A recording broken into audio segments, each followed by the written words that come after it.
ये कहानी है दो राज्य की जो कि एक दूसरे के पड़ोसी थे, लेकिन साथ ही साथ एक कट्टर दुश्मन। एक तरफ था इंसानों का राज्य और उसका राजा था हेनरी, जो कि काफी लालची और खुदगर्ज था, जिसकी नजर हमेशा से दूसरे राज्य की तरफ थी जिसका नाम था मोर्स। ये एक जादुई जंगल था जहाँ पर एक नहीं बल्कि कई अनोखे हीरे, जेवरात और खजाने थे। और इस जादुई जंगल में कई सारे जादुई जीव और वो लोग एक दूसरे की कदर करते थे। यहाँ पर ना तो कोई रानी थी ना तो कोई राजा, लेकिन यहाँ पर एक परी थी जिसका नाम था मेलिफिसेंट, एक खूबसूरत सी परी जिससे पूरा जंगल प्यार करता था। वो भी इस जादुई जंगल में खुशी से सबके साथ रहती थी। एक दिन उसे पता चला कि उसके इस जंगल में एक इंसान आया है जो कि इस जंगल में चोरी कर रहा है। वो अपने साथियों के साथ उस इंसान के पास गई। उसने कहा, कौन हो तुम? वहाँ बाहर निकलो और तुमने जो चुराया है उसे वापस करो। झाड़ियों के पास से एक लड़का बाहर निकलता है जिसका नाम है स्टीफन, जो कि बहुत गरीब है। उसने इस जंगल में आके एक हीरे को चुराया था। मेलिफिसेंट स्टीफन को समझाती है कि इस जंगल में चोरी करना गुनाह है, तुम ये काम कभी मत करना और आओ मैं तुम्हें जंगल के पार छोड़ देती हूँ। मेलिफिसेंट ने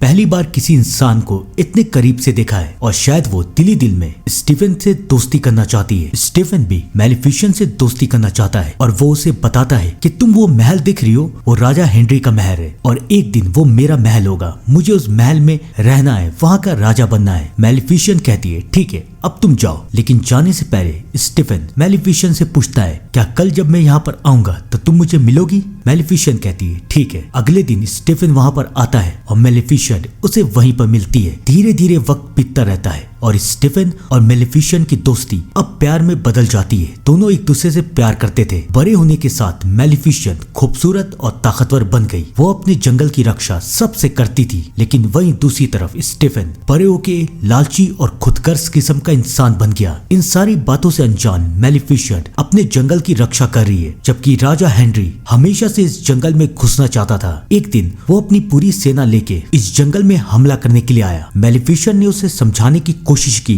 कि आप इस जंगल के अंदर आ नहीं सकते, लेकिन राजा हेनरी माना नहीं। उसने हमला कर दिया और उसके हमले का जवाब देने के लिए मेलिफिसेंट और इस जंगल के सारे जादुई जीव ने राजा हेनरी के सेना पे हमला किया और इस जंग में राजा हेनरी को डर के भागना पड़ा। उसकी बहुत बेइज्जती हुई, लेकिन मेलिफिसेंट ने इस जंगल को बचा लिया। बेचारी मेलिफिसेंट ये नहीं जानती थी कि ये एक जंग की शुरुआत है। अपनी हार से बेचैन राजा हेनरी बहुत ही परेशान और उदास हो गया था। पूरी सेना के सामने, पूरी राज्य के सामने उसकी बेइज्जती हुई और वो अपनी ये बेइज्जती बर्दाश्त नहीं कर सकता था। वो बहुत गुस्से में है, लेकिन वो अब करेगा भी क्या? वो अपने सारे मंत्री, सारी सेना और सारे लोगों को कहता है कि जो मेरे लिए मेलिफिसेंट को मारेगा मैं उसे इनाम दूंगा। मैं उसकी शादी अपनी बेटी से करवाऊंगा और उसे अपना वारिस घोषित करूंगा और उसे इस राज्य का राजा बनाऊंगा। स्टीफन भी उस राजा के महल में काम करता था और उसने भी ये घोषणा सुन ली। अब उसके दिमाग में एक प्लान है और कई साल के बाद अब स्टीफन मेलिफिसेंट से मिलने के लिए उस जंगल में गया। इतने सालों के बाद स्टीफन से मिलके मेलिफिसेंट बहुत खुश है। उस बेचारी को तो यही लग रहा है कि अब भी स्टीफन उससे प्यार करता है। स्टीफन उसे बताता है कि राजा हेनरी बहुत गुस्से में है, वो तुम पे हमला कर सकता है, प्लीज तुम बच के रहो। लेकिन मेलिफिसेंट उसे समझाती है कि जिसे आना है आने दो, कोई मेरा कुछ नहीं बिगाड़ सकता। और अब स्टीफन और मेलिफिसेंट एक दूसरे से बातें कर रहे। स्टीफन मेलिफिसेंट को कहता है, मैं तुम्हारे लिए कुछ लाया हूँ, लो इसे पियो। बेचारी मेलिफिसेंट स्टीफन के इरादों से अनजान उस पानी को पी लेती है जो कि एक नशे की दवाई थी। मेलिफिसेंट बेहोश हो जाती है और अब स्टीफन को मेलिफिसेंट को मारना था ताकि वो राजा हेनरी का वारिस बन सके। और इस राज्य का नया राजा वो मेलिफिसेंट को मारने के लिए खंजर उठाता है, क्योंकि उसे पता था कि लोहा परियों को मार सकता है। लेकिन वो कहीं ना कहीं कभी ना कभी मेलिफिसेंट से प्यार करता था। वो उसे कैसे मारेगा, लेकिन उसे राजा हेनरी को कोई तो सबूत दिखाना है। तो वो फैसला करता है कि वो मेलिफिसेंट के पंख काट देगा। अगली सुबह जब मेलिफिसेंट की आंखें खुलती है तो उसे स्टीफन की धोखे के बारे में पता चलता है। वो बहुत रो रही है, वो बहुत उदास है। प्यार करने की सजा उसे मिल चुकी है और अब उसका विश्वास प्यार और इंसानियत दोनों से उठ चुका है। वो जंगल के एक सुनसान किले में जाके छुप जाती है, जहाँ पर उसकी मुलाकात एक कौवे से होती है। और अब मेलिफिसेंट ये तय कर रही है कि वो स्टीफन के साथ क्या करेगी। और वहाँ दूसरी तरफ स्टीफन मेलिफिसेंट के पर को ले जाके राजा हेनरी को तोहफे में दे देता है और राजा हेनरी इनाम के तौर पे स्टीफन की शादी अपनी बेटी से करा देता है और अब स्टीफन इंसानों का नया राजा है। इन सारी बातों से अनजान मैलेफिसेंट अपने ही गम में चूर थी, लेकिन एक दिन वो ये देखती है कि उसी कौवे को कुछ इंसान परेशान कर रहे हैं। याद है ना वो कौवा मैलेफिसेंट, जो कि अब इंसानों से सिर्फ नफरत करती थी। वो उस कौवे के अंदर शक्ति डाल देती है और वो कौवा एक जिंदा इंसान बन जाता है और उसका नाम रखा जाता है डियावल। डियावल मैलेफिसेंट से कहता है, तुमने मुझे इंसान क्यों बना दिया, मैं कौवा ही ठीक था। लेकिन अब मैलेफिसेंट उससे कहती है, मैंने तुम्हारी जान बचाई, तुम्हें मेरा शुक्रिया करना चाहिए। ये बात सुन के डियावल मैलेफिसेंट को कहता है कि इसकी कीमत मैं अपनी पूरी जिंदगी चुकाऊंगा, मैं पूरी जिंदगी तुम्हारा वफादार बन के रहूंगा, बताओ मुझे क्या करना है। मैलेफिसेंट उससे कहती है, जाओ और देख के आओ कि महल में क्या हो रहा है। डेविल महल में जाता है और वो सब कुछ देख लेता है कि कैसे स्टीफन ने राजा हेनरी की बेटी से शादी की और अब वो इस राज्य का नया राजा बन चुका है। डेविल ये सारी बातें जाके मैलेफिसेंट को बता देता है और अब मैलेफिसेंट के अंदर जो थोड़ी बहुत अच्छाई बाकी थी वो भी खत्म हो जाती है। अब वो एक परी से एक शैतानी परी बन जाती है। उसकी शक्ति का नजारा दूर दूर तक सब देखते हैं और स्टीफन भी अब डर रहा है कि आने वाला वक्त पता नहीं उसके लिए क्या लाएगा। और अब मैलेफिसेंट, जो कि अब एक शैतान बन चुकी थी, वो ये फैसला करती है कि अब उसके अंदर किसी के लिए कोई दया नहीं है। इस जंगल में ना कोई राजा था ना कोई रानी, लेकिन अब मैलेफिसेंट ये तय करती है कि अब वो यहाँ की रानी है। सारे जादुई जीव जो कल तक मैलेफिसेंट से प्यार करते थे, अब वो मैलेफिसेंट से डरते हैं। धीरे धीरे वक्त बीतता रहता है और एक वक्त ऐसा भी आता है जब स्टीफन के घर में एक बेटी पैदा होती है और उसका नाम है अरोरा। डियावल ये बात जाके मैलेफिसेंट को बता देता है। मैलेफिसेंट कहती है, अच्छा उसके घर में बेटी पैदा हुई है और आज उसके लिए जश्न है, इस जश्न में तो मुझे भी जाना चाहिए। मैलेफिसेंट डियावल के साथ महल जाने के लिए निकल पड़ती है। इन सारी बातों से अनजान स्टीफन बहुत खुश है कि उसकी बेटी हुई है, लेकिन बेचारे को पता नहीं था कि अब महल में कौन आ रहा है। मैलेफिसेंट डियावल के साथ महल में पहुंचती है। सब कोई अब मैलेफिसेंट से डरते थे। स्टीफन मैलेफिसेंट को देखता है और कहता है, तुम यहाँ पर क्यों आई हो, तुम्हारा यहाँ पर स्वागत नहीं हो सकता, यहाँ से निकल जाओ। मैलेफिसेंट कहती है, इतनी भी क्या जल्दी है, मैं यहाँ तुम्हारी बेटी से मिलने आई हूँ, तुम्हारी बेटी को गिफ्ट देने आई हूँ, चलो बताओ कहाँ है तुम्हारी बेटी। अच्छा वो है तुम्हारी बेटी, क्या नाम है इसका। स्टीफन की बीवी बताती है, इसका नाम है अरोरा। मैलेफिसेंट कहती है, ठीक है मैं तुम्हारी बेटी को तोहफा दूंगी, मैं तुम्हारी बेटी को तोहफा देती हूँ। किसकी खूबसूरती की चर्चा दूर दूर तक होगी, कोई भी इससे ज्यादा खूबसूरत नहीं होगा, सबको इससे प्यार करेंगे, ये बहुत ही खूबसूरत होगी और बहुत ही प्यारी। लेकिन मैलेफिसेंट जब लेकिन कहती है तो स्टीफन समझ जाता है कि मैलेफिसेंट के इरादे नेक बिल्कुल भी नहीं है। वो कहता है, मैं तुमसे भीख मांगता हूँ, प्लीज मेरी बेटी के साथ कुछ मत करो। मैलेफिसेंट कहती है, ठीक है भीख मांगो। स्टीफन अपने घुटने पे बैठ जाता है। पूरे राज्य के सामने, सब मंत्री सेनापति सेना के सामने स्टीफन की बेइज्जती हो गई है, लेकिन अपनी बेटी के लिए स्टीफन सब कुछ कर रहा है। वो कहता है, प्लीज मैं तुम्हारे सामने हाथ जोड़ रहा हूँ, मेरी बेटी को कुछ मत करो। लेकिन अब मैलेफिसेंट रुकने वाली बिल्कुल भी नहीं थी। वो कहती है, मैं तुम्हारी बेटी को श्राप देती हूँ कि उसके 16 साल के होने के बाद वो एक गहरी नींद में सोएगी, ऐसी नींद जो कि कभी नहीं टूटेगी। ये नींद एक मौत की नींद है और इस जादू को कोई भी नहीं तोड़ सकता। हाँ बस इसका एक रास्ता है, अगर कोई सच्चा प्यार करने वाला तुम्हारी बेटी को किस करे तो शायद ये जादू टूट सकता है, वरना बिल्कुल भी नहीं। मैलेफिसेंट अरोरा को ये श्राप दे देती है। स्टीफन कुछ नहीं कर पाता और उसके बाद मैलेफिसेंट वहां से चली जाती है। उसके जाने के बाद स्टीफन के अंदर गुस्सा और बदला दोनों भरा हुआ है। मैलेफिसेंट ने सबके सामने उसकी बेइज्जती कर दी और अब इसका बदला स्टीफन जरूर लेगा और वो वही गलती करने जा रहा है जो कि राजा हेनरी ने की थी। वो अपनी सेना को तैयारी करने के लिए कहता है और कहता है, ऐसा हथियार बनाओ जो कि मैलेफिसेंट को मारने के काम आए। उसने मैलेफिसेंट के पंख को भी अभी तक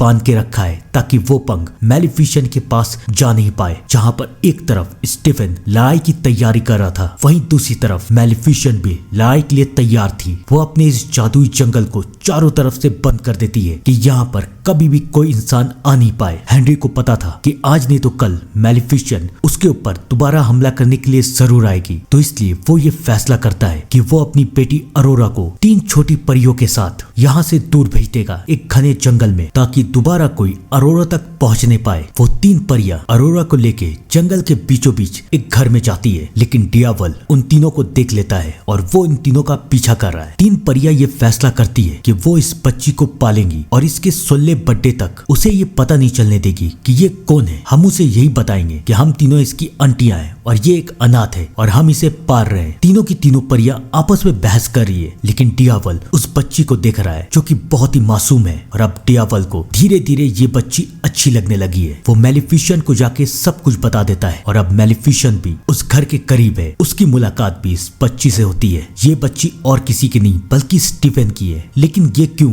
मेलिफिसेंट को पसंद आ रही है। धीरे धीरे वक्त बीतता रहता है। मेलिफिसेंट अपनी जादू से उन 3 परियों को परेशान करती है, लेकिन वहीं दूसरी तरफ वो अपने जादू से हर बार अरोरा को कोई ना कोई खतरों से बचाती रहती है। मेलिफिसेंट कहती नहीं है, लेकिन वो दिल ही दिल में अरोरा को पसंद करने लगी है और डियावल तो अरोरा का बहुत ख्याल रखता है। वक्त बीतता रहता है और एक दिन उस बच्ची की मुलाकात मेलिफिसेंट से होती है। वो बच्ची मेलिफिसेंट के गले लग जाती है। मेलिफिसेंट कुछ कहती तो नहीं है, लेकिन अब धीरे धीरे उसके दिल में भी इस बच्ची के लिए प्यार आ रहा है। वक्त बीतता रहता है और फाइनली वो वक्त आ जाता है जब अरोरा 16 साल की होने वाली है। और जैसा कि मेलिफिसेंट ने कहा था, अरोरा बहुत ही खूबसूरत और बहुत ही प्यारी बन चुकी है। वो 3 परियां हमेशा अरोरा को घर में रखती थी, लेकिन अरोरा हमेशा से जानना चाहती थी कि इस घर के पार आखिरकार है क्या। एक दिन वो उस जादुई जंगल में पहुंच जाती है। मेलिफिसेंट भी ये देख रही है और वो अरोरा को अंदर घुसने देती है, लेकिन सिर्फ अरोरा ही नहीं थी जो कि वहां अंदर जा रही थी, बल्कि राजा स्टीफन की सेना भी चुपके चुपके उस जंगल के अंदर घुस रही थी। मेलिफिसेंट ये देख लेती है और वो फैसला करती है कि वो इन्हें सबक सिखाएगी। वो डियावल को इस बार एक भेड़िए में बदलती है और उसके बाद डियावल और मेलिफिसेंट मिलके उस सेना को वहां से भागने पे मजबूर कर देते हैं। सेना तो वहां से भाग जाती है, लेकिन उस जादुई जंग में अरोरा भी बेहोश हो जाती है। लेकिन अब मेलिफिसेंट अरोरा को बेहोश होने कहाँ देगी। वो अरोरा को लेके अपने जंगल की तरफ जाती है और अरोरा को होश में लाती है। जब उसे होश आता है तो वो मेलिफिसेंट को दिखती है। मेलिफिसेंट शुरुआत में छुपी हुई है। अरोरा कहती है, आप बाहर आइए ना, कौन है आप, मेरे सामने आइए। मेलिफिसेंट सामने आती है और वो कहती है, मैं आपको जानती हूँ, आप मेरी फेरी गॉड मदर है, आप बचपन से मेरे साथ है, मेरी रक्षा करती हैं, मैं आपसे बहुत प्यार करती हूँ। कई साल के बाद मेलिफिसेंट ये वर्ड सुन के बहुत खुश है और उसके बाद अरोरा की मुलाकात डियावल से होती है। वो डियावल से भी मिलके बहुत खुश है और उसके बाद अरोरा इस जादुई जंगल में जादुई जीवों के साथ खेल रही है। ये देख के मेलिफिसेंट को भी बहुत अच्छा लगता है और इस जंगल में एक बार फिर से मासूमियत आ चुकी है। लेकिन इन सारी बातों से अनजान वहां महल में स्टीफन अब भी युद्ध की तैयारी कर रहा है। वो अपनी सेना को कहता है, अब 16 बर्थडे अरोरा का आने वाला है और एक बार अरोरा मौत की नींद में सो जाए तो मेलिफिसेंट अपने पर को लेने यहाँ पर दोबारा जरूर आएगी और तब हम उसके ऊपर हमला करेंगे। स्टीफन मेलिफिसेंट के ऊपर हमला करने की तैयारी कर चुका है, इस बात से अनजान कि उसकी बेटी अब छुप छुप के मेलिफिसेंट से मिलने लगी है। और धीरे धीरे अब मेलिफिसेंट को भी अपनी गलतियों का एहसास हो रहा है कि उसने एक बेचारी सी बच्ची को श्राप दे दिया। वो अपनी जादू को खत्म करने की कोशिश करती है, लेकिन वो बेचारी ऐसा कर नहीं पाती। उसे समझ में नहीं आ रहा है कि वो क्या करे। इन सारी बातों से अनजान अरोरा इस जंगल में बहुत खुश है। वो मेलिफिसेंट से कहती है कि मैं आज अपनी आंटी से कह दूंगी कि अब मैं कल 16 साल की होने वाली हूँ, तो मैं अब कल से इस जंगल में आपके साथ रहूंगी। मेलिफिसेंट जानती थी कि कल के बाद शायद अरोरा कभी अपने होश में रह भी नहीं पाए। वो कहती है, कल क्यों, आज से इस जंगल में मेरे पास आके रहो। अरोरा बहुत खुश है। वो जंगल से बाहर जा रही है, लेकिन यहाँ पर अरोरा की जिंदगी में एक ट्विस्ट आता है, क्योंकि उसकी मुलाकात एक राजकुमार से होती है जिसका नाम है फिलिप। अरोरा ने पहली बार किसी राजकुमार को देखा है और अब वो धीरे धीरे फिलिप से प्यार करने लगी है। डियावल मेलिफिसेंट को कहता है, ये देखो, ये है फिलिप, यही अरोरा को बचा सकता है। मेलिफिसेंट कहती है, कैसे? वो उसे बताता है, याद कीजिए आपने क्या कहा था कि अगर अरोरा को सच्चा प्यार करने वाला उसे किस करता है तो अरोरा का श्राप खत्म हो जाएगा। मेलिफिसेंट हंसती है और कहती है, तुम्हें अभी भी समझ में नहीं आया मैंने उसे श्राप क्यों दिया था? क्योंकि सच्चा प्यार करने वाला होता ही नहीं है, इसलिए मैंने ऐसी कार्ड बताई थी जो कि कभी हो ही नहीं सकती और अब अरोरा को कोई नहीं बचा सकता। मेलिफिसेंट भी बहुत परेशान है। इन सारी बातों से अनजान अरोरा उन 3 परियों के पास जाती है जो कि इसके बर्थडे की तैयारी कर रही है और वो उनसे कहती है कि मैं अब जंगल में रहूंगी। लेकिन 3 परियां कहती है, नहीं, तुम वहां जाके नहीं रह सकती, हमने तुम्हारे पापा से वादा किया है। पापा? अरोरा कहती है, आपने तो मुझसे कहा था कि मेरे माँ बाप है ही नहीं, बताइए मुझे क्या सच है। और फिर तीनों परियां अरोरा को सारा सच बता देती है। अरोरा गुस्से में जंगल की तरफ जाती है। वो मेलिफिसेंट से मिलती है और कहती है, आपने मुझे श्राप दिया, आपने ऐसा क्यों किया? मैं अब आपसे कभी बात नहीं करूंगी, आप आपसे कभी नहीं मिलूंगी। अब अरोरा का दिल टूट चुका है और वो अपने टूटे दिल के साथ महल में चली जाती है अपने पापा के पास। उसे ऐसा लगता है कि स्टीफन उससे प्यार करेगा, लेकिन अरोरा इन सारी बातों से अनजान थी कि स्टीफन अब एक इंसान नहीं रहा था। वो धीरे धीरे अपने बदले की आग में एक शैतान बन चुका था। वो नौकरों को कहता है कि अरोरा को लेके कमरे में बंद कर दो और मैं मेलिफिसेंट को मारने की तैयारी कर रहा हूँ। अरोरा को बहुत अफसोस लगता है कि वो क्या करे। इन सारी बातों से दूर मेलिफिसेंट ये फैसला कर चुकी है कि वो अरोरा को बचाएगी। फिलिप भी अब अरोरा से मिलने के लिए उस जंगल में दोबारा आता है और मेलिफिसेंट फिलिप को बेहोश कर देती है। वो फिलिप को लेके महल की तरफ जा रही है, लेकिन बेचारी को पता नहीं है कि उसकी आते आते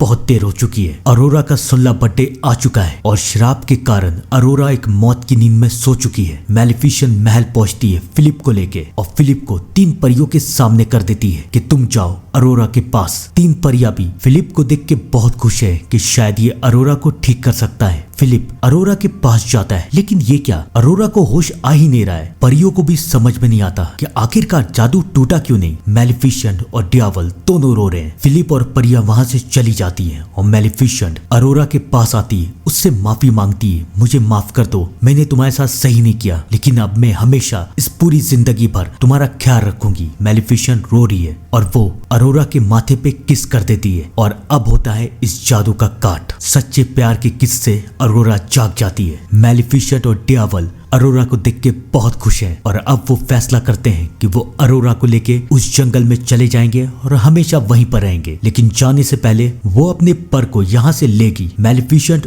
अरोरा और डियावल पर को लेने के लिए वहां जाते हैं, लेकिन बेचारों को पता नहीं था कि वहां पर पहले से स्टीफन ने एक जाल बिछा दिया था, एक लोहे का जाल, ताकि मेलिफिसेंट कमजोर हो पाए। स्टीफन मेलिफिसेंट के ऊपर हमला कर देता है। मेलिफिसेंट डियावल को एक ड्रैगन में बदल देती है। मेलिफिसेंट और डियावल स्टीफन और उसकी सेना से लड़ने की कोशिश करते हैं, लेकिन अब वक्त ऐसा आ चुका है कि स्टीफन और उसकी सेना ने डियावल और मेलिफिसेंट दोनों को कैद कर दिया है और वो अब कभी भी मेलिफिसेंट को मार सकता है। अरोरा को यह पता था कि जब तक मेलिफिसेंट के पंख आजाद नहीं हो जाते तब तक मेलिफिसेंट कमजोर है। वो उसके पंख को आजाद कर देती है और फाइनली मेलिफिसेंट को उसके पंख मिल जाते हैं और वो फिर से एक ताकतवर परी बन जाती है। वो अपनी ताकत से स्टीफन की सारे सेना को हरा देती है और फिर स्टीफन और मेलिफिसेंट में जंग होती है। मेलिफिसेंट ये फैसला करती है कि वो स्टीफन को मारेगी नहीं। अब वो इस जंग से थक चुकी है, वो उसे जिंदा छोड़ के जा रही है, लेकिन स्टीफन मेलिफिसेंट के ऊपर हमला कर देता है। दोनों एक खाई से नीचे गिरते हैं। मेलिफिसेंट के पास तो पंख थे, वो बच जाती है, लेकिन स्टीफन मर जाता है और इसी के साथ इंसान और जादुई जीव के बीच की नफरत खत्म होती है। दोनों राज्य एक हो जाते हैं और अब मेलिफिसेंट अरोरा को लेके अपने जंगल जाती है और अब इस दोनों राज्यों की रानी बस एक ही है और उसका नाम है